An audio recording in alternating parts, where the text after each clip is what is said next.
Hello viewers, welcome to the class. आज हम एक नया चैप्टर शुरू करने जा रहे हैं जिसका नाम है वेक्टर्स। क्या नाम है इसका? वेक्टर्स। आई नो आप में से ऑलरेडी जो भी मेडिकल या नॉन मेडिकल बैकग्राउंड के हैं उन्होंने ये टॉपिक वेक्टर्स जो है 11th क्लास में और 12th में भी अपने फिजिक्स में काफी अच्छे से यूज किया है। बट आज जो है हम मैथमेटिक्स में इस लेक्चर को पढ़ेंगे, इस टॉपिक को, और इसके बारे में कुछ चीजें देखेंगे। तो सबसे पहले बात, वेक्टर्स होते क्या हैं, डेफिनेशन से हम शुरू करेंगे, आगे बढ़ेंगे। अब वेक्टर्स क्या होते हैं? देखो, आपके पास कोई भी क्वांटिटी या कोई भी चीज जिसके बारे में आप बात करते हो, फिजिकल क्वांटिटी, कोई भी फिजिकल क्वांटिटी है आपके पास,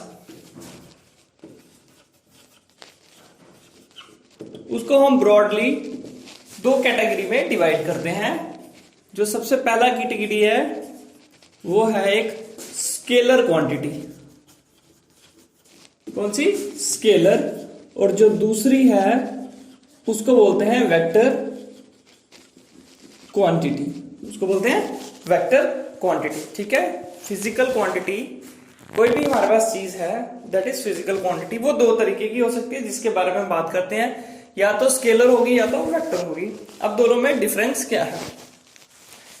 अब मान लीजिए आपको कहा जाता है कि यहां से, जहां मैं खड़ा हूं, सपोज यहां से मेरा घर जो है वो 5 किलोमीटर की दूरी पे है, 5 किलोमीटर की दूरी पे है। तो क्या आप इस इंफॉर्मेशन से यहां से मेरे घर को जा सकते हो? मैंने आपको सिर्फ कहा यहां से मेरा घर 5 किलोमीटर की दूरी पे है। तो सपोज इसको समझने के लिए हम देख लेते हैं कि यहां पे हम खड़ा हुआ हूं मैं प्रेजेंटली, ठीक है, और मुझे अपने घर जाना है, 5 किलोमीटर है। अब वो 5 किलोमीटर कहाँ है ये मैंने आपको बताया? नहीं बताया। और ये ना बताते हुए कि वो कहां पे है, किस डायरेक्शन में है, किस जगह पे है, मेरे घर नहीं जा सकते, क्योंकि कोई 5 किलोमीटर यहां भी जा सकता है, कोई 5 किलोमीटर यहां भी जा सकता है, कोई यहां भी जा सकता है, कोई यहां भी जा सकता है, कोई यहां भी जा सकता है, और कोई यहां भी जा सकता है, कोई ऐसे जाके यहां भी जा सकता है, फिर यहां जाके यहां भी जा सकता है। बट वो 5 किलोमीटर चलने पे जरूरी नहीं है कि वो मेरे घर पहुंच जाए। तो इसका मतलब ये जो इंफॉर्मेशन थी 5 किलोमीटर, ये एक ऐसी इंफॉर्मेशन नहीं थी जो हमें किसी जगह दूसरी जगह पहुंचा सके। तो ये जो क्वांटिटी थी 5 किलोमीटर, 5 किलोमीटर, जो कि क्या था? It was distance. तो अगर आप डिस्टेंस देखो तो डिस्टेंस में ये मैग्नीट्यूड तो था, ये मैग्नीट्यूड तो था कि वो चीज कितनी है, 1 है, 2 है, 3 है, 4 है, 5 है, बट उसमें मैग्नीट्यूड तो था, बट क्या डायरेक्शन पता थी 5 किलोमीटर कहां जाना है? नहीं पता थी। तो ऐसी क्वांटिटीज जिसमें मैग्नीट्यूड तो होता है बट डायरेक्शन नहीं होती, तो ऐसी क्वांटिटीज को बोला जाता है, क्या कहा जाता है? Scalar quantities. क्या कहते हैं? Scalar quantities. तो अभी हम एग्जांपल भी देखते चलेंगे। तो सबसे पहली जो हमने स्केलर क्वांटिटी वो देख ली हमने डिस्टेंस। और यहां पे क्या हुआ स्केलर क्वांटिटी में? मेन स्केलर क्वांटिटी में मैग्नीट्यूड था बट डायरेक्शन नहीं थी, डायरेक्शन जो नहीं थी। ठीक है, और कैसी कौन सी क्वांटिटी है जिससे पता चले कि उसमें सिर्फ मैग्नीट्यूड है और डायरेक्शन नहीं है? ये डिस्टेंस था, तो डिस्टेंस के साथ में हम ये भी लिख सकते हैं, लेंथ भी बोल सकते हैं, है ना, किसी चीज की लंबाई। और किसी चीज का मास, जैसे आप बाजार जाते हो, 10 केजी चीज लाते हो, तो पता है 10 केजी कहां जा रही है? नहीं, 10 केजी उसकी क्वांटिटी है, डायरेक्शन नहीं। तो मास भी क्या आ जाएगा? स्केलर। डिस्टेंस से बनता है स्पीड, फिजिक्स में पढ़ा आपने। तो अगर डिस्टेंस स्केलर है तो डिस्टेंस को टाइम से डिवाइड कर दो तो वो भी क्या रहेगा? स्केलर रहेगा। तो वो होती है स्पीड। देन एरिया, अगर आपके पास दो डिस्टेंस है अलग अलग तो उनको मल्टीप्लाई करते हो तो एरिया आ जाता है, लेकिन वो ये नहीं पता चलता वो एरिया किस जगह का है ना? उसमें लेंथ कहां जा रही थी, ब्रेड्थ कहां जा रही थी, तो एरिया।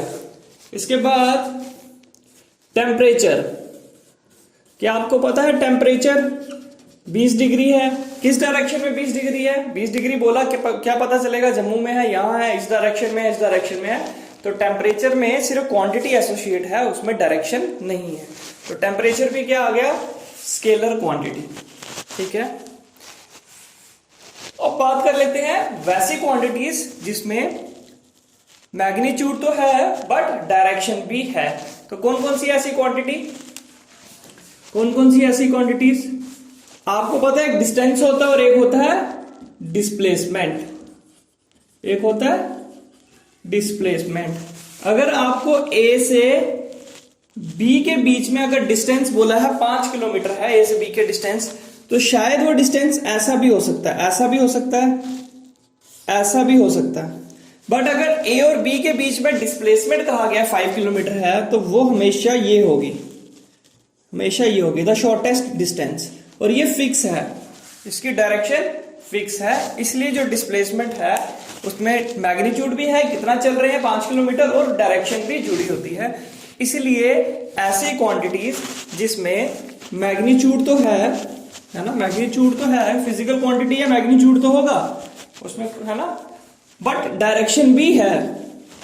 यहां डायरेक्शन नहीं थी, अगर डायरेक्शन आ जाए तो ऐसी क्वांटिटी को हम कोशिश कर सकते हैं वेक्टर क्वांटिटी बोलने की। अभी भी ये दोनों बातें होने पे वेक्टर क्वांटिटी बोलना जो है वो कंप्लीट नहीं है। क्यों नहीं है, उस एग्जांपल पे हम आएंगे। फिलहाल हम ये मान सकते हैं कि मैग्नीट्यूड और डायरेक्शन होने से काफी सारी क्वांटिटीज वेक्टर क्वांटिटीज बन जाती है। ठीक है, तो डिस्प्लेसमेंट से बनता है क्या? वेलोसिटी। तो वेलोसिटी भी क्या आ जाएगी? Velocity, sorry this spelling, VELOCITY। तो वेलोसिटी भी क्या है? वेक्टर क्वांटिटी, क्योंकि वो डिस्प्लेसमेंट को टाइम से डिवाइड करने पे बनती है। फिर वेलोसिटी से बनती है एक्सेलरेशन, तो ये भी क्या हो जाएगी? Vector quantity. इसमें डायरेक्शन होती है कि आप किस तरफ एक्सेलरेट कर रहे हो। उसके बाद होता है वेट। एक होता है वेट, एक होता है मास। डिफरेंस आपको पता है, जो वेट होता है उसमें डायरेक्शन होती है। तो weight is a vector quantity. और ऐसी और भी सारी एग्जांपल्स हैं, हम अपनी एक्सरसाइज पे भी देखेंगे, तो वहां से हमें क्लियर हो जाएगा कि कौन कौन सी जो है वेक्टर क्वांटिटीज है, कौन सी नहीं है। ठीक है, अच्छा एक बात कही मैंने, ये दोनों बातें कहने पे जरूरी नहीं है वेक्टर क्वांटिटी बने, बिकॉज अगर आपने फिजिक्स में देखा हो, मान लीजिए ये एक टर्मिनल है जिसपे एंगल थीटा है। ठीक है, यहां से एक डायरेक्शन से करंट आ रही है 4 एम्पेयर और यहां से आ रही है 2 एम्पेयर। ठीक है, 4 एम्पेयर 2 एम्पेयर, आगे जाके कितनी बन जाएगी ये करंट? आगे जाके करंट यहां पे कितनी आएगी? यहां पे आ जाएगी 6 एम्पेयर, है ना, 6 एम्पेयर, दोनों जुड़ जाएंगे। और आपको पता है ये जो करंट है it has a direction. Current की डायरेक्शन होती है किस डायरेक्शन में इलेक्ट्रॉन्स फ्लो कर रहे हैं, करंट, है ना। तो इलेक्ट्रॉन्स की मैग्नीट्यूड तो है 4 एम्पेयर है, 2 एम्पेयर है मैग्नीट्यूड है, और डायरेक्शन भी है कि इस तरफ करंट फ्लो कर रही है, और यहां पे जाके हमने बता दिया 6 एम्पेयर फ्लो कर रही है। बट स्टिल ये वेक्टर क्वांटिटी नहीं है, this is a scalar quantity, it is a scalar quantity. अब ये स्केलर क्वांटिटी क्यों है? ये दोनों बातें हो भी गई तब भी, वो इसलिए ये जो कंडीशन है ना, ये नेसेसरी कंडीशन है किसके लिए? ये नेसेसरी कंडीशन है वेक्टर क्वांटिटी होने के लिए। एक नेसेसरी होती है कंडीशन, एक होती है सफिशिएंट। सफिशिएंट कंडीशन ये है कि वो जो क्वांटिटी है फॉलोज, क्या फॉलो करनी चाहिए? Follows vector addition. Vector addition, अगर कोई क्वांटिटी वेक्टर एडिशन को फॉलो करती है और ये सारी कंडीशन सेटिस्फाई करती है, तो उस क्वांटिटी को बोलेंगे वेक्टर क्वांटिटी। जैसे आप पढ़ोगे, अगर आपके पास यहां पे फोर्स, सपोज फोर्स है, यहां पे फोर्स लग रही है 7 न्यूटन और यहां फोर्स लग रही है इसी ऑब्जेक्ट पे ऊपर की साइड 6 न्यूटन, तो जिसमें रिजल्टेंट फोर्स है वो 7 + 6 नहीं होगी, वो कहीं बीच में फोर्स होगी। तो यहां पे वेक्टर एडिशन से हम जो है वो नेट फोर्स कैलकुलेट करेंगे। तो करंट के केस में मैग्नीट्यूड तो है, डायरेक्शन तो है, बट उस केस में क्या है हमारे पास? जो वेक्टर एडिशन लॉ फॉलो नहीं होता। सो वेक्टर क्वांटिटी के लिए ये दोनों कंडीशन भी होनी चाहिए और ये कंडीशन भी होनी चाहिए। तो यहां पे हमने फोर्स देखा है ना, फोर्स, तो फोर्स क्या हुई, मास इनटू एक्सेलरेशन। एक्सेलरेशन अगर वेक्टर क्वांटिटी है तो फोर्स भी क्या हो जाएगी, वेक्टर क्वांटिटी हो जाएगी, ठीक है। मोमेंटम, मोमेंटम भी क्या होगा, किस डायरेक्शन में है, तो डायरेक्शन एसोसिएट है तो वेक्टर क्वांटिटी। तो हमने पढ़ा कि कोई भी फिजिकल क्वांटिटी है वो या तो स्केलर होगी या वेक्टर होगी। स्केलर तब होगी अगर उसमें मैग्नीट्यूड है और डायरेक्शन नहीं है, और अगर उसमें मैग्नीट्यूड भी है डायरेक्शन भी है तो उसमें बहुत सारी क्वांटिटीज वेक्टर बन जाती हैं। बट अगर वो वेक्टर लॉ को फॉलो नहीं करता, जैसे करंट है, तो वो भी वेक्टर नहीं होगी। तो वेक्टर होने के लिए ये दोनों laws, magnitude plus direction along with vector addition को फॉलो करना चाहिए, ठीक है। यहां हमारे पास कुछ आपकी एक्सरसाइज में अगर आप देखो तो क्वेश्चन नंबर 2 है आपका। क्वेश्चन नंबर 2 कहता है, आपकी स्क्रीन पे भी है, classify the following as scalars and vectors. Classify the following as, तो पहला आपको दिया है 10 kg। तो 10 kg क्या है, kg इज मास, मास है ना, तो मास किस कैटेगरी में है, स्केलर। तो 10 kg क्या हो जाएगा, एक स्केलर क्वांटिटी। अब दिया आगे सेकंड पार्ट में 2 मीटर नॉर्थ वेस्ट है ना, NW 2 मीटर नॉर्थ वेस्ट। तो आप 2 मीटर चल रहे हो, ये अगर आपकी डायरेक्शन है ईस्ट वेस्ट नॉर्थ साउथ, तो 2 मीटर नॉर्थ वेस्ट चल रहे हो, this is north this is west, यहां पे आप 2 मीटर चल रहे हो। तो आपको 2 मीटर चलने के लिए भी कहा है और डायरेक्शन भी बताइए कहां चलना है, तो ये क्वांटिटी क्या हो जाएगी, वेक्टर। उसके बाद है एंगल, 40 डिग्री एंगल दिया हुआ है, तो ये जो एंगल है ये भी क्या है, this is also a scalar quantity, ठीक है। देन 40 वॉट पावर, पावर आपकी पावर जो है, जैसे बोला जाता है ये जो आपका इंजन है इसकी पावर इतनी है, तो ये थोड़ी पता चलता है किस डायरेक्शन में पावर है। तो ये जो पावर है ये भी क्या है, it is a scalar quantity. Then आपके पास 10 to 19 कूलम चार्ज है। क्या चार्ज की डायरेक्शन पता होती है, नहीं है। अगर ये चार्ज बड़ा है तो क्या इसकी डायरेक्शन है, ये तो यही रहेगा। उसमें चार्ज कुछ भी हो सकता है, बट चार्ज पता होने से उसकी डायरेक्शन पता नहीं होती। हाँ, चार्ज में फोर्स कौन सी लग रही है वो एक अलग बात है। तो ये जो चार्ज है, चार्ज और करंट मिलते जुलते ही हैं, तो ये चार्ज जो है this is also a scalar quantity. और लास्ट में दिया है 6 पार्ट 20 मीटर पर सेकेंड स्क्वायर। तो 20 मीटर पर सेकंड स्क्वायर किसके यूनिट है, एक्सेलरेशन के यूनिट्स हैं, आपको पता है। तो एक्सेलरेशन क्या है, वेक्टर क्वांटिटी।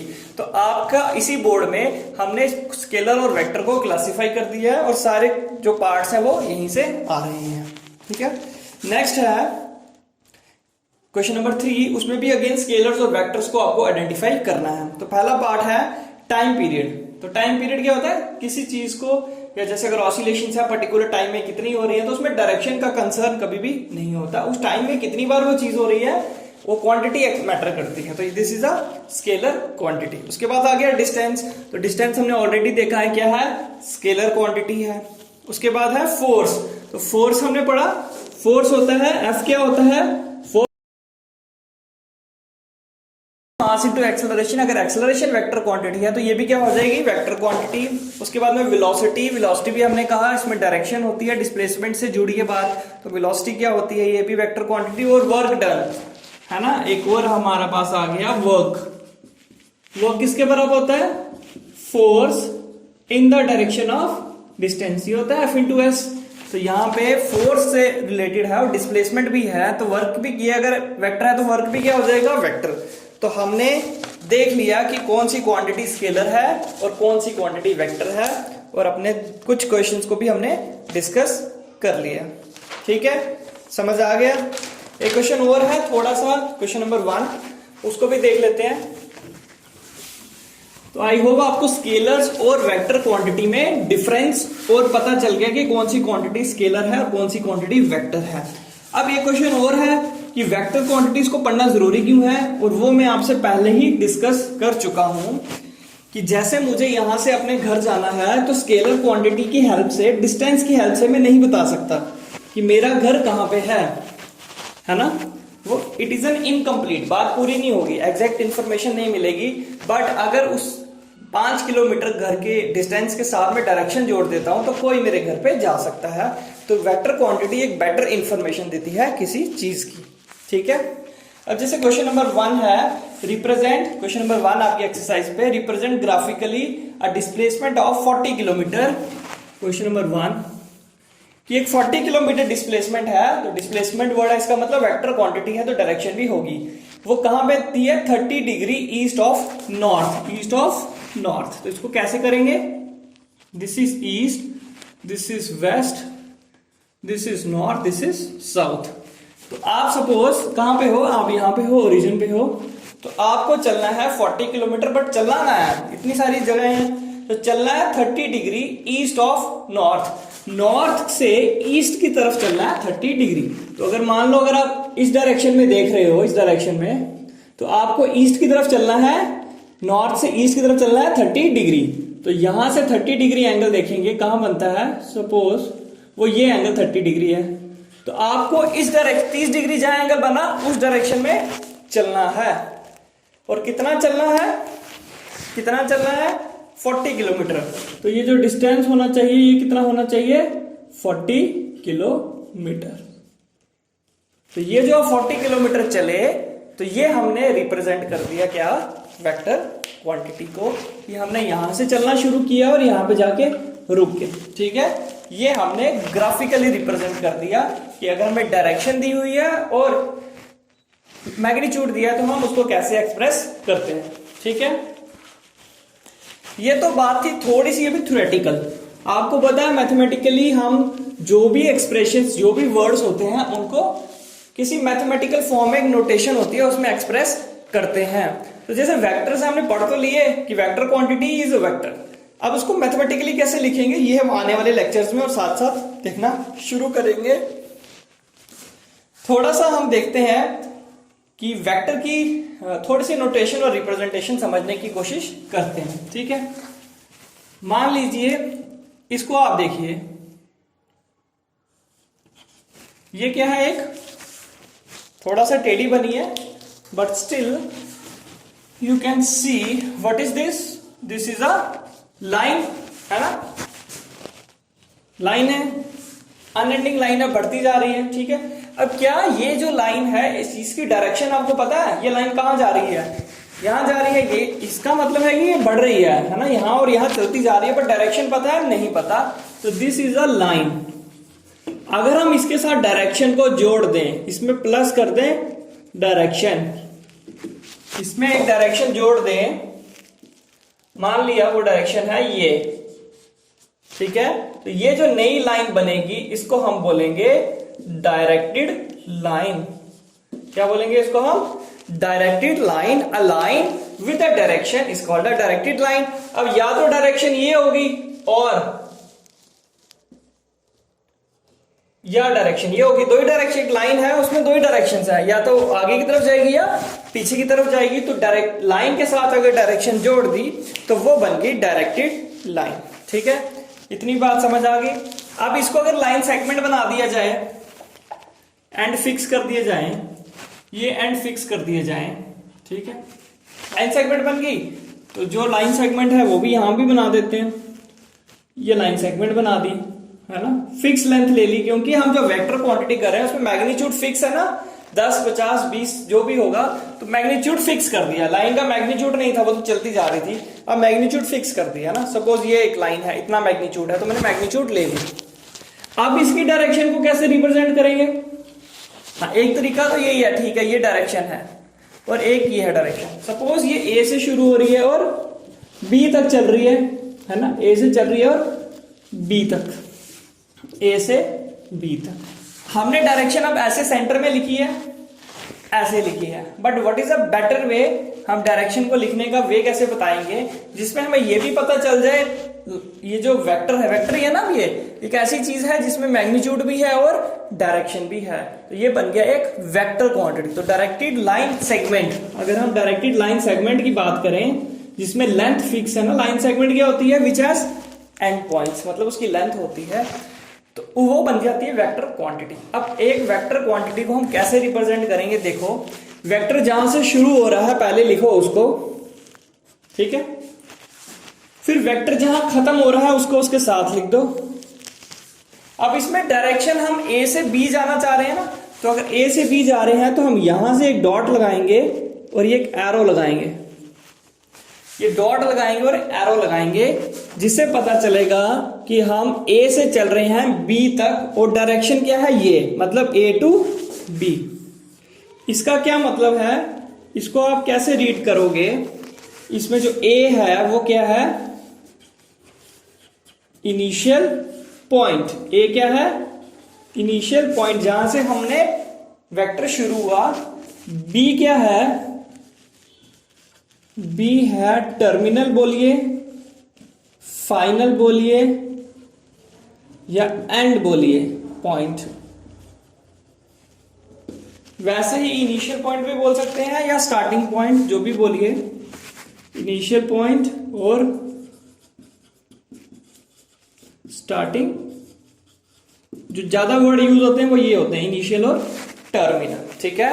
ये जो ए बी है ये क्या है, वेक्टर की notation, notation of a vector, ठीक है। This is notation of a vector. जो पहला पॉइंट है वो रिप्रेजेंट कर रहा है वेक्टर कहां से शुरू हो रहा है, दूसरा पॉइंट रिप्रेजेंट कर रहा है वेक्टर कहां पे खत्म हो रहा है, और ये जो एरो है ये रिप्रेजेंट कर रही है, और ये एरो रिप्रेजेंट कर रही है डायरेक्शन, ठीक है। एरो रिप्रेजेंट कर रही है डायरेक्शन। तो ए से चले, बी पे रुके और ए से बी की तरफ चले, तो ये हो गई वेक्टर की नोटेशन, ठीक है। अब इसको कभी कभी हम जो है वो सिंपल लिख देते हैं, कैसे, A B vector equals to, इसको एक सिंपल नाम दे देते हैं कभी कभी स्मॉल अल्फाबेट से, ए वेक्टर या बी वेक्टर या सी वेक्टर। अब इसमें आपको ये नहीं पता चलेगा देख के ये कहां से शुरू हो रहा है और कहां पे जा रहा है, ये आपको क्या बता रहा है, इस पे भी हम आएंगे, इस पे भी अभी हम आते हैं। तो ये आपको समझ आ गया डायरेक्टेड लाइन पे। तो अभी हम नोटेशन सीख रहे हैं कि वेक्टर को लिखना कैसे है। अब आपको पता है वेक्टर में मैग्नीट्यूड भी होता है, डायरेक्शन भी होती है। इस वेक्टर का डायरेक्शन तो आपने देख लिया, इस वेक्टर का मैग्नीट्यूड जो है वो कैसे लिखेंगे, यहां पे देख लीजिए आप। तो हम वेक्टर के अगर साइड पे ऊपर मॉडुलस का साइन लगा दे, मॉडुलस का साइन, तो ये इसका क्या देगा, मैग्नीट्यूड, क्या देगा ना, मैग्नीट्यूड, ठीक है। दिस इज अ वेक्टर जिसका पहला पॉइंट रिप्रेजेंट कर रहा है इनिशियल पॉइंट, दूसरा पॉइंट फाइनल पॉइंट, ये डायरेक्शन की ए से बी जा रहा है, ये डायरेक्शन। और अगर इस वेक्टर के साइड में ये मॉडुलस लगा दें तो ये बताता है हमारे पास इसका मैग्नीट्यूड। अब मैं आपको बोल रहा था कभी कभी हम इन वेक्टर्स को A B vector equal to A vector लिख देते हैं। ऐसा क्यों लिखते हैं, ये जो ए वेक्टर है ये अब क्या रिप्रेजेंट कर रहा है, ए वेक्टर जो है, ए वेक्टर रिप्रेजेंट कर रहा है, अच्छे से क्या रिप्रेजेंट कर रहा है, ये आपको मैग्नीट्यूड, कि इसका जो मैग्नीट्यूड है, मैग्नीट्यूड इज इक्वल्स टू ए है, इसका जो मैग्नीट्यूड ए है, ठीक है। ये जो स्मॉल लिखा है ये इसका मैग्नीट्यूड है, ये एक वैल्यू होगी 1 2 3 4 5 6 10, ठीक है।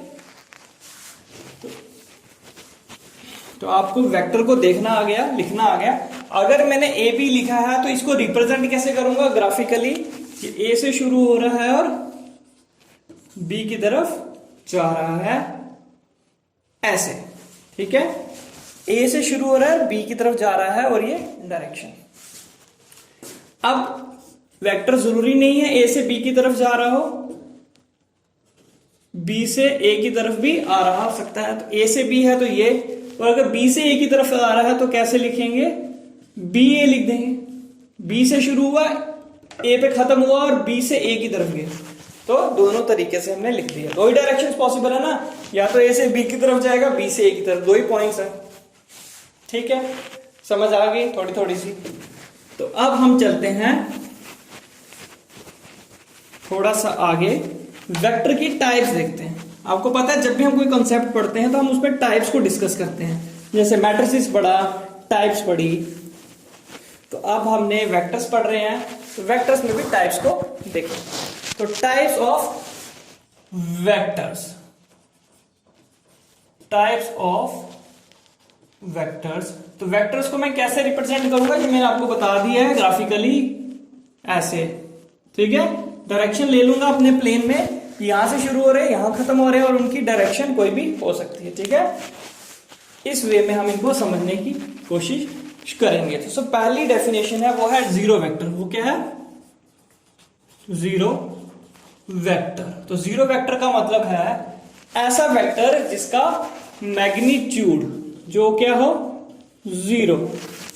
ऐसा वेक्टर उसका मैग्नीट्यूड ही नहीं है। कोई ऐसी क्वांटिटी हो सकती है ना उसका मैग्नीट्यूड ही नहीं है, जैसे फोर्स बोल दो 0 न्यूटन है, तो 0 न्यूटन का मतलब है कि वो जहां से शुरू हो रहा है और अगर यहां खत्म होता तो मैग्नीट्यूड कितना आता, ये सारा मैग्नीट्यूड होता है, इतनी वैल्यू। अब वो जो है उसका मैग्नीट्यूड जो है वो 0 है। मैग्नीट्यूड 0 का मतलब यहां से शुरू हुआ और यहीं पे रुक गया, जहां से शुरू हुआ वहीं पे रुक गया। तो यहां पे क्या बना, अगर आप देखोगे जो इनिशियल पॉइंट है वही क्या बन जाएगा, उसका फाइनल पॉइंट बन जाएगा। जहां से शुरू हुआ वहीं रुक गया, कहीं गया ही नहीं। तो क्या आप बता सकते हो ये किस तरफ चलने की कोशिश कर रहा था? बता सकते हो? नहीं बता सकते। शायद ये इस तरफ चलने की कोशिश कर रहा था लेकिन चला नहीं, वहां रुक गया। क्या पता इसका मन यहां था, क्या पता मन यहां चलने का था, यहां था, यहां था। तो जो जीरो वेक्टर है उसका मैग्नीट्यूड 0 है, इसलिए हमें ये नहीं पता चला वो कहां चलने की कोशिश कर रहा था। तो इसकी जो डायरेक्शन है वो क्या होगी, आर्बिट्रेरी, वो कुछ भी हो सकती है। A vector whose magnitude is 0 is called as zero vector. In this case initial point is equals to the final point and its direction is arbitrary. ठीक है, ये कुछ हमने ऑब्जर्वेशंस नोटिस की। डेफिनेशन इतनी है वेक्टर whose magnitude is 0। तो इसको लिखेंगे कैसे? आपको पता अगर एक वेक्टर ए से शुरू होता है और बी तक जाता है तो उसको ऐसे लिखते हैं। अब ये वेक्टर जहां शुरू हुआ वही उसका फाइनल पॉइंट था। तो अगर इनिशियल पॉइंट ए है तो फाइनल पॉइंट भी क्या है उसका, ए। तो ए से अगर हम ए पे चले तो what is this, this is a zero vector. ठीक है, तो ये इसकी एग्जांपल आप बोल सकते हो। वेक्टर ए से स्टार्ट हुआ, ए पे खत्म हुआ, बी से स्टार्ट हुआ, बी पे खत्म हो गया, तो ये क्या है, एक जीरो वेक्टर है। ठीक है, समझ आ गया। नेक्स्ट डेफिनेशन जो इंपॉर्टेंट है वो है यूनिट वेक्टर। वो क्या है, यूनिट वेक्टर। अब ये यूनिट वेक्टर क्या होता है, जीरो वेक्टर था मतलब मैग्नीट्यूड 0। अब यूनिट वेक्टर इसका मतलब मैग्नीट्यूड कितना हो गया, उस वेक्टर का मैग्नीट्यूड जो हो गया वो क्या हो गया, यूनिट। यूनिट का मतलब 1। तो ऐसा वेक्टर जिसका मैग्नीट्यूड 1 है, ऐसे वेक्टर को बोलते हैं यूनिट वेक्टर। अब ये स्पेशल क्यों है, ये वेक्टर क्यों पढ़ा जाता है? ठीक है, तो ये वेक्टर इसलिए पढ़ा जाता है, मान लीजिए आपको कोई कहता है कि आपका एक फ्रेंड जो है वो एक डायरेक्शन में जा रहा था, ठीक है, किसी डायरेक्शन में। आपको बोला जाता है सपोज आप उसी डायरेक्शन में उससे डबल चलिए, उसी डायरेक्शन में उससे डबल चलिए। तो एक बात तो यहां आपको बता दी गई, क्या, जितना आपका फ्रेंड चला है आपको उसके डबल चलना है। ठीक है, तो उसका जितना मैग्नीट्यूड होगा उसको 2 से मल्टीप्लाई कर देंगे। अब ये भी पता चलेगा कि वो जिस डायरेक्शन में जा रहा है उसी डायरेक्शन में आपने जाना है, बट ये हम कैसे पता करवाएं कि वो किस डायरेक्शन में जा रहा है, वो किस डायरेक्शन में जा रहा है। तो जो यूनिट वेक्टर है ये हमें इस बारे में हेल्प करेगा, ये हमें बताएगा कि वो किस डायरेक्शन में जाने की कोशिश कर रहा है। एक और एग्जांपल से थोड़ा इसको रिलेट करते हैं। सपोज आपको कोई कहता है 12 आम 24 रुपए के, ठीक है, तो बताओ 20 आम कितने के होंगे, 20 आम कितने के होंगे। 12 आम 24 रुपए के हैं, 20 आम कितने के होंगे। तो वैसे ही कुछ सिचुएशन वेक्टर्स में है, आपको एक की इंफॉर्मेशन है कि कोई एक इंसान है जो इस जगह जा रहा है, तो बताओ जब आपको जाना है उसकी जगह आप हो गए तो वो कैसे जाओगे, कुछ वैसे ही इंफॉर्मेशन है। तो यहाँ पे आप कैसे काम करते हो ऐसी प्रॉब्लम्स को सॉल्व करने के लिए, आप क्या करते हो, वो जो क्वांटिटी है पहले आप एक क्वांटिटी की वैल्यू निकालते हो। जैसे 12 आम 24 के हैं तो एक आम कितने का होगा, 24 को डिवाइड कर देंगे 12 के साथ, वो आ जाएगा 2। तो ये आ गया यूनिट का रेट आ गया, तो यूनिट का रेट आ गया 2। तो जैसे आपको यूनिट क्वांटिटी का रेट पता चल जाता है तो आप अपने बारे में इंफॉर्मेशन निकाल लेते हो, अपने मैग्नीट्यूड से मल्टीप्लाई करके। तो वैसे ही कहानी ये है, आपको किसी के बारे में इंफॉर्मेशन पता है और आप ही को आपको उसके रिलेटेड इंफॉर्मेशन चाहिए, तो पहले आप यूनिट की इंफॉर्मेशन निकालोगे, किसकी, यूनिट की इंफॉर्मेशन निकालोगे और फिर अपने आप से मल्टीप्लाई कर दोगे, उससे आपको अपनी इंफॉर्मेशन पता चल जाएगी। ठीक है, तो यूनिट इसीलिए इंपॉर्टेंट हो जाता है। तो यूनिट अब निकालेंगे कैसे, यहां तो इजी था, डिवाइड कर दिया, यहां कैसे निकालेंगे। देखो सिंपल सी बात है, एक वेक्टर है ए वेक्टर, इसका हमने नाम ले लिया। एक वेक्टर में क्या होता है, एक वेक्टर में एक मैग्नीट्यूड होता है और एक होती है डायरेक्शन, दो ही बातें होती है ना। अभी हमने लिखना नहीं सीखा एक वेक्टर को, पर हमें ये पता है एक वेक्टर में एक मैग्नीट्यूड भी होती है और डायरेक्शन भी होती है। जब वो दोनों जुड़ जाते हैं तो वो एक वेक्टर क्वांटिटी होती है। तो मैग्नीट्यूड भी है, डायरेक्शन भी है। अब ये मैग्नीट्यूड कितना मुझे नहीं पता, बट यूनिट वेक्टर के केस में क्या करना है, मुझे इस मैग्नीट्यूड को 1 बनाना है। इसको क्या बनाना है, 1। तो ये 1 कैसे बनेगा, ये 1 अगर किसी नंबर को 1 बनाना है तो क्या करेंगे, उस नंबर को उसी नंबर से डिवाइड कर देंगे तो 1 बन जाएगा। तो अगर हम यहां पे इस वेक्टर को m से डिवाइड कर दें तो ये क्या बन जाएगा, m upon d upon m, m और m कैंसिल, d वो पीछे बच गया 1। तो अब ये जो नया वेक्टर बना a वेक्टर अपॉन m, वो क्या हो गया 1 इंटू डी। इसका जो मैग्नीट्यूड है वो क्या है, इसका मैग्नीट्यूड है 1। डायरेक्शन तो कंसर्न नहीं है, हमने भी उसी डायरेक्शन में ही चलना है। हमें सिर्फ ये पता होना चाहिए था कि वो मैग्नीट्यूड 1 लेने पे हमें उसकी डायरेक्शन क्लियरली पता चल गई। अब हमने देखना है हमने कितने किलोमीटर चलना है। वो पहले m किलोमीटर चला था, मतलब मानो 10 किलोमीटर चला था, तो मैंने 10 से डिवाइड किया तो डायरेक्शन पता चल गई। अब मुझे उसी डायरेक्शन में 20 किलोमीटर जाना है, तो मैं 20 को मल्टीप्लाई कर दूंगा इस डायरेक्शन के साथ, तो मैं वहां पहुंच जाऊंगा। ठीक है, जैसे ये हमारा एक फ्रेंड जा रहा था, वो यहां से यहां तक चला 10, अब मुझे यहीं पे 20 चलना है, तो मैं कैसे लिखूंगा, तो मैं कोशिश करूंगा पहले इस 10 का 1 निकालने की कोशिश की, फिर इस 1 को 20 से मल्टीप्लाई कर दूंगा तो मैं भी वहां पहुंच जाऊंगा। तो वही हमने किया, उसके मैग्नीट्यूड को उस वेक्टर को उसके मैग्नीट्यूड से डिवाइड किया तो मैग्नीट्यूड बन गया 1, मैग्नीट्यूड 1 बन गया। लेकिन वो मैग्नीट्यूड, और ये जो नया वेक्टर बन गया ना, ये जो नया वेक्टर, ये अब वेक्टर क्या है, ये है यूनिट वेक्टर। क्यों, क्योंकि इसका मैग्नीट्यूड है 1। लेकिन ये 1 बना कैसे, मैंने उस वेक्टर को उस वेक्टर के मैग्नीट्यूड से डिवाइड किया। तो आपको पता है कि अगर एक वेक्टर ए बी है तो इसका मैग्नीट्यूड कैसे लिखते हैं, ए बी का मॉड। ठीक है, वैसे ही अगर एक वेक्टर ए है तो इसका मैग्नीट्यूड क्या होगा, इसके बाहर क्या लगा देंगे, मॉडुलस। क्या लगा देंगे, मॉडुलस लगा देंगे। तो इस m की जगह मैं क्या लिख सकता हूं, इस m की जगह लिख सकता हूं mod of A, mod of A. तो अगर किसी वेक्टर को इसको लिखेंगे कैसे, अब हम नोटेशन पे आ जाते हैं, नोटेशन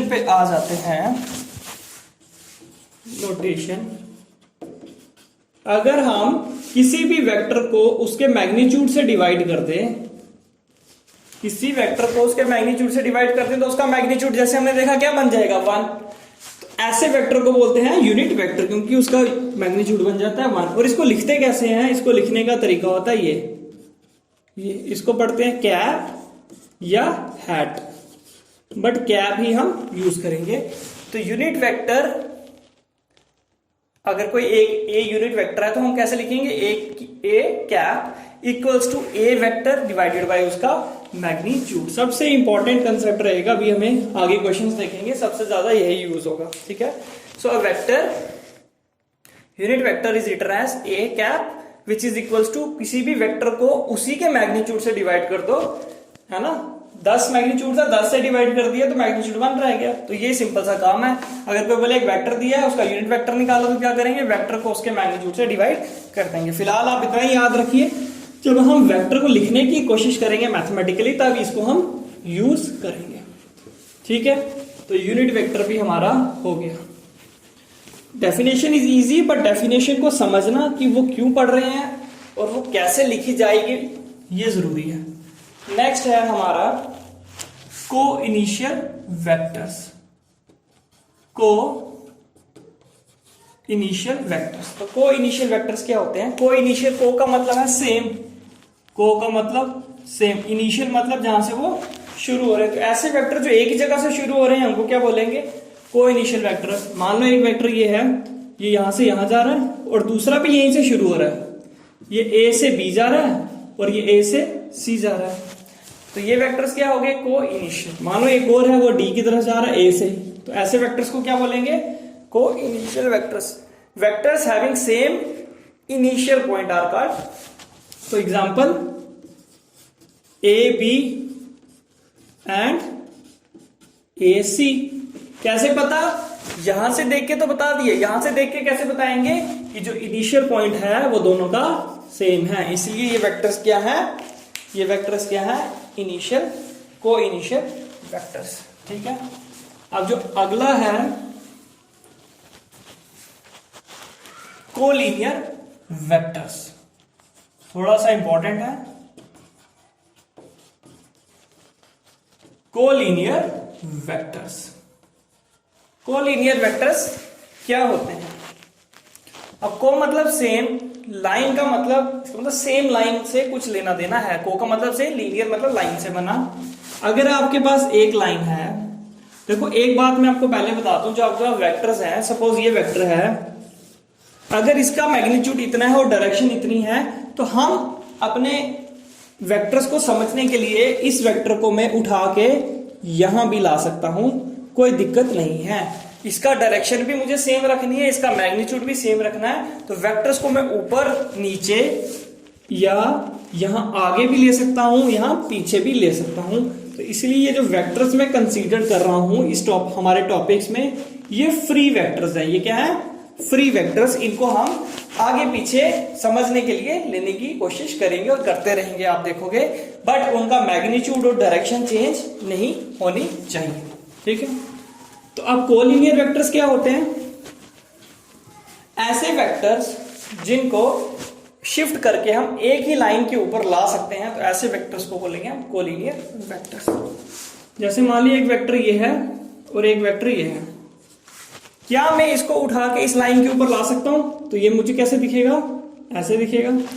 क्या इस वेक्टर को, या इसको मैं थोड़ा सा बड़ा बनाता हूं, क्या इस वेक्टर को उठा के भी यहां ला सकता हूं, ये यहां से शुरू यहां पे, तो इसको मैंने उठा के लाया तो ये यहां आ गया और यहां तक चला। पहला वेक्टर, जो पहला वेक्टर था वो यहां से शुरू हुआ था और यहां तक था, लेकिन जो दूसरा वेक्टर है, जो दूसरा वेक्टर है वो यहां से शुरू हो रहा है, यहां ये वाला ये बन गया और ये वाला ये बन गया। क्या ये दोनों वेक्टर्स एक ही लाइन के ऊपर आ गए, ऐसे आपने समझना। अगर आप ऐसे समझोगे तो कभी भी कोलिनियर वेक्टर पहचानने में गलती नहीं होगी। If two vectors lie on a same line then the vectors are called collinear vectors. तो लाई कैसे करेंगे, हम उनको ऊपर नीचे ले सकते हैं। अगर आप ध्यान से देखिए, इस वेक्टर को मैंने यहां लाया और इस वेक्टर को यहां लाया, एक ही लाइन के ऊपर आगे, ये इस तरफ जा रहा था और ये इस तरफ जा रहा था, क्या दोनों की डायरेक्शन सेम थी, नहीं। तो कोलिनियर वेक्टर के लिए डायरेक्शन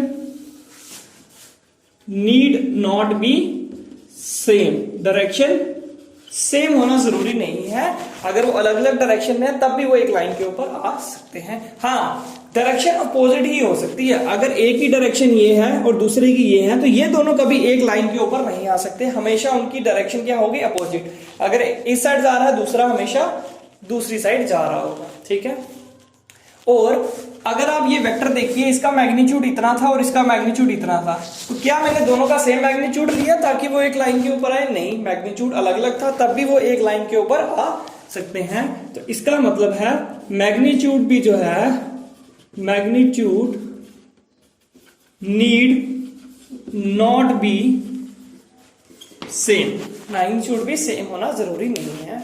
तो ये दो वेक्टर्स की पहचानी है। So two vectors are said to be parallel if they are collinear if they are parallel to the same line। अगर वो एक लाइन के पैरेलल हैं, या आप उन दोनों को उठा के एक लाइन के ऊपर ला सकते हैं, है ना। ये भी इसके पैरेलल, ये भी इसके पैरेलल। तो पैरेलल होने में दो बातें होना जरूरी नहीं है, उनकी डायरेक्शन अलग हो सकती है और उनका मैग्नीट्यूड अलग हो सकता है। अगर आपको ये दो बातें समझ आ गई, आपके लास्ट क्वेश्चन जो है एक्सरसाइज का वो आपका हो गया। ठीक है, इसके बाद आ जाता है फिफ्थ, इक्वल वेक्टर्स। क्या, इक्वल मैट्रिसेस भी पढ़ा था, तो मैट्रिसेस में दो बातें होती थी, एक ऑर्डर होता था और एक एलिमेंट्स होते थे। तो अगर ऑर्डर सेम है और कॉरेस्पॉन्डिंग एलिमेंट सेम है तो vector matrices same.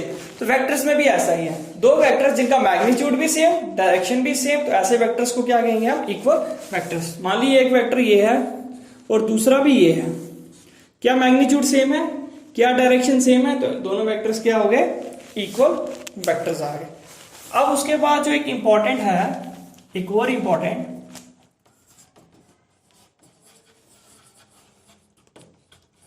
Negative of a vector. Negative of a vector, ये नेगेटिव ऑफ अ वेक्टर क्या है? एक वेक्टर का नेगेटिव कर देना, डेफिनेशन तो यही कहती है ना। तो अगर आपके पास एक वेक्टर ए बी है, इसका मतलब है वेक्टर ए से शुरू हो रहा है, बी तक जा रहा है और डायरेक्शन ए से बी है। तो अगर हम इस वेक्टर को उल्टा करने की कोशिश करें, इस वेक्टर को उल्टा करने की कोशिश करें, मतलब हम बी से ए की तरफ जाएं। पहले हम ए से बी की तरफ जा रहे थे, अब हम बोलते हैं हम बी से ए की तरफ आने में जाना चाहते हैं। तो क्या इन दोनों में कोई रिलेशन है? बिल्कुल, इनमें रिलेशन क्या है? जो ए बी होता है वो होता है minus B A B is minus B A. जैसे सिंपल सी बात है, एक नंबर 2 है और एक -2 है, इन दोनों में क्या रिलेशन है? कि ये जो 2 है, इन 2 में ये रिलेशन है, अगर इसके साथ माइनस लगा दें तो ये दोनों बराबर हो जाते हैं, माइनस माइनस प्लस हो जाते हैं। तो वैसे ही कहानी यहां पे है, एक वेक्टर ऐसे जा रहा था और दूसरा वेक्टर अपोजिट आ रहा था। तो जब हमने इसके साथ एक और माइनस लगाया तो इसकी डायरेक्शन वापस वही बन गई, माइनस लगाने से डायरेक्शन वापस वही बन गई, तो तब ये दोनों इक्वल हो गए। तो अगर एक वेक्टर ए बी है, आप उसको उल्टा कर देते हो तो उसकी डायरेक्शन इससे उल्टी हो जाती है। इस डायरेक्शन और मैग्नीट्यूड सेम रहेगा ना, पहले भी ए से बी की तरफ गए, अब बी से ए की तरफ गए, लेंथ तो उतनी है, तो डायरेक्शन सेम करते ही ये दोनों क्या बन जाते हैं? इक्वल वेक्टर्स बन जाते हैं। तो एक वेक्टर को हम उल्टा कर सकते हैं, लेकिन उसके साथ हमें लगाना पड़ेगा माइनस साइन। क्या लगाना पड़ेगा? Minus sign. अब कुछ क्वेश्चंस हैं हम कर चुके हैं, जल्दी से 2 क्वेश्चंस कर लेते हैं जो कि हम टाइप्स ऑफ वेक्टर से रिलेटेड है। तो हमारा जो पहला टॉपिक है वो खत्म, एक्सरसाइज है वो खत्म हो जाएगी। तो क्वेश्चन नंबर 4 है, बड़ा अच्छा सा है, इसको आप देखिए। क्वेश्चन नंबर 4, यहां पे आपको एक फिगर दी हुई है, कुछ ऐसी फिगर है,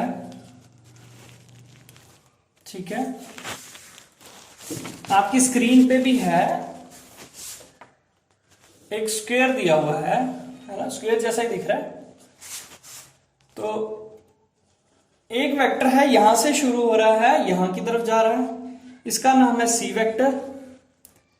एक वेक्टर यहां से शुरू हो रहा है, यहां पे जा रहा है, इसका नाम है ए वेक्टर। मे भी रेक्टेंगल है तभी वेक्टर्स के नाम अलग अलग हो भी सकते हैं।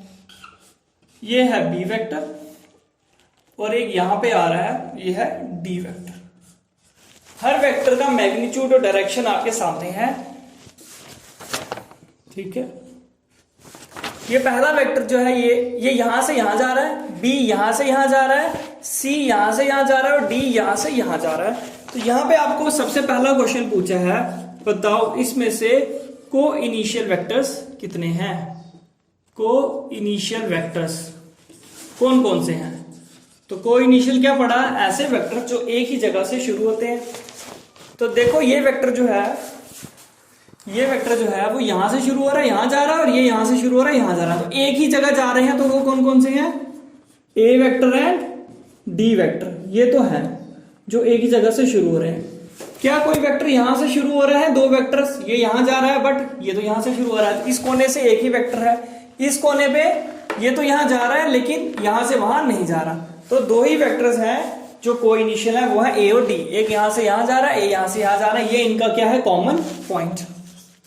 दूसरा जो आपको क्वेश्चन पूछा गया है वो पूछा गया इक्वल। तो 2 वेक्टर्स इक्वल कब होते हैं? जब उनका मैग्नीट्यूड भी सेम हो, डायरेक्शन भी सेम हो। अब इन दोनों का मैग्नीट्यूड सेम है बट डायरेक्शन देखनी पड़ेगी। इन दोनों का मैग्नीट्यूड सेम है, डायरेक्शन देखनी पड़ेगी। जब मैग्नीट्यूड भी सेम, डायरेक्शन भी सेम, तो वेक्टर्स इक्वल। ये यहां से यहां जा रहा है, ये पहला, ये जो ऊपर वाला वेक्टर है ये यहां जा रहा है और जो नीचे वाला वेक्टर यहां जा रहा है। मैग्नीट्यूड तो सेम है, स्क्वायर है, बट डायरेक्शन सेम नहीं है, तो ये दोनों इक्वल नहीं हुए। तो बच गए ये साइड वाले। ये नीचे जा रहा है बी वेक्टर और ये डी वेक्टर भी नीचे जा रहा है, तो दोनों का मैग्नीट्यूड भी सेम है और डायरेक्शन भी सेम है। तो कौन कौन से वेक्टर इक्वल आ गए? B vector and D vector, ये है इक्वल। क्वेश्चन नंबर 3 है, क्वेश्चन नंबर 3 में पूछा हुआ है पार्ट नंबर 3 में, ऐसे वेक्टर बताइए जो कोलिनियर है बट नॉट इक्वल। कोलिनियर है बट इक्वल नहीं है। ये करने से पहले मैं आपको एक पार्ट अपने से बना के बता रहा हूं। सबसे पहले आप बताइए कोलिनियर कौन से हैं यहाँ पे, इक्वल की बात बाद में। कोलिनियर, तो कोलिनियर वेक्टर्स ऐसे जो पैरेलल हैं, एक ही लाइन के दोनों वेक्टर्स पैरेलल हैं। तो यहाँ पे दो ही वेक्टर्स हैं जो पैरेलल हैं, एक ये और ये आमने सामने वाले पैरेलल, और ये आमने सामने। तो ए और सी पैरेलल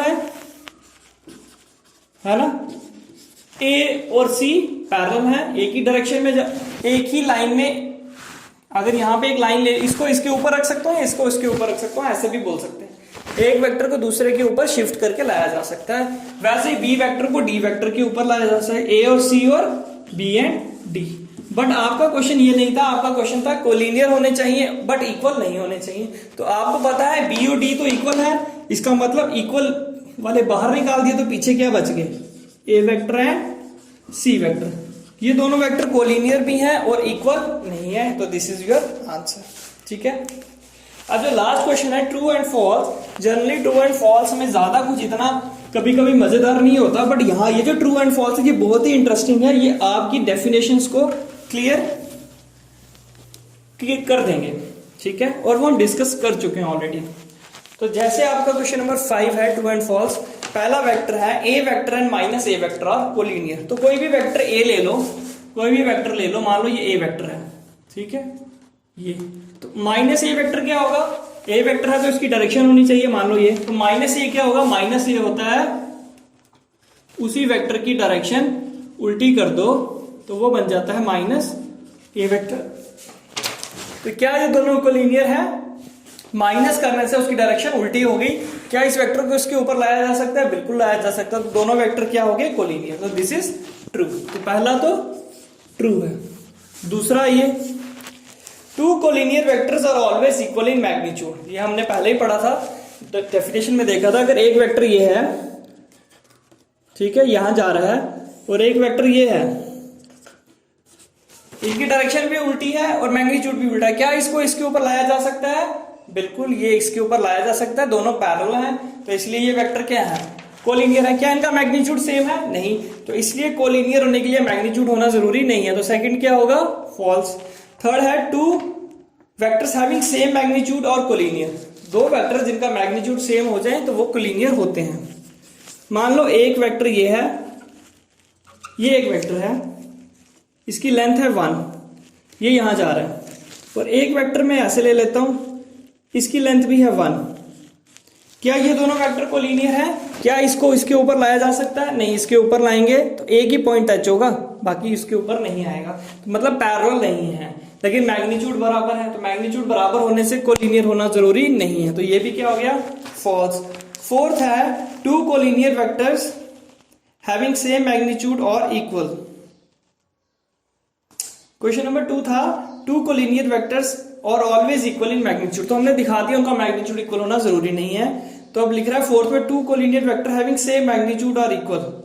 इनका मैग्नीट्यूड सेम है तो इक्वल होंगे। तो जरूरी है या जरूरी नहीं है? और इक्वल, सॉरी, इक्वल की बात की हुई है, पहले हम कोलिनियर की बात कर रहे थे। तो दो वेक्टर उनका मैग्नीट्यूड सेम है, क्या वो इक्वल है? यही देख लीजिए, इसका मैग्नीट्यूड 1, इसका मैग्नीट्यूड 1, क्या ये दोनों इक्वल है? इक्वल होने के लिए मैग्नीट्यूड भी सेम, डायरेक्शन भी सेम। तो मैग्नीट्यूड तो सेम है 1 1, बट डायरेक्शन सेम नहीं है। तो मैग्नीट्यूड सेम होने से ना तो कोई वेक्टर कोलिनियर हो सकते हैं और ना ही वो इक्वल हो सकते हैं। ठीक है, तो आपको ये जो वेक्टर से इनकी जो फ्री लेंथ है इनसे डील करना आना चाहिए। किसी वेक्टर को ऊपर नीचे आगे पीछे ले सकते हैं डायरेक्शन और मैग्नीट्यूड को बिना चेंज किए हुए। तो ये एक थोड़ा सा आज का जो हमारा टॉपिक था, it was an overview of vectors, कि वो कैसे हैं, वो दिखने में कैसे हो सकते हैं, वो कहां से शुरू होते हैं, कहां खत्म होते हैं और उनको कैसे लिखा जाता है। नेक्स्ट जो हमारा टॉपिक है उसमें हम वेक्टर्स का कंपोनेंट फॉर्म देखेंगे कि उनको मैथमेटिकली कैसे लिखा जा सकता है। कि अगर एक वेक्टर सपोज ये है, एक वेक्टर ऐसा है, वो ये अगर कार्टेशियन सिस्टम की बात करें, एक वेक्टर यहां से शुरू हुआ और यहां गया, तो हम मैथमेटिकली कैसे इस एक्सप्रेशन को लिख सकते हैं। हाँ, मैं इस वेक्टर की बात कर रहा हूं मैथमेटिकली। जैसे एक स्ट्रेट लाइन होती है ना, ये एक स्ट्रेट लाइन है, तो मैथमेटिकली मैं लिख सकता हूं this equation is y is equal to 2x plus 3 some form, है ना, जिससे यूनिकली पता चल जाता है कि यही लाइन की बात हो रही है। वैसे ही कल हम वेक्टर की फॉर्म पढ़ेंगे जिसे हम एक पर्टिकुलर वेक्टर को पहचानने की हेल्प करेंगे। So this brings the end to the first lecture, जिसमें हमने बेसिक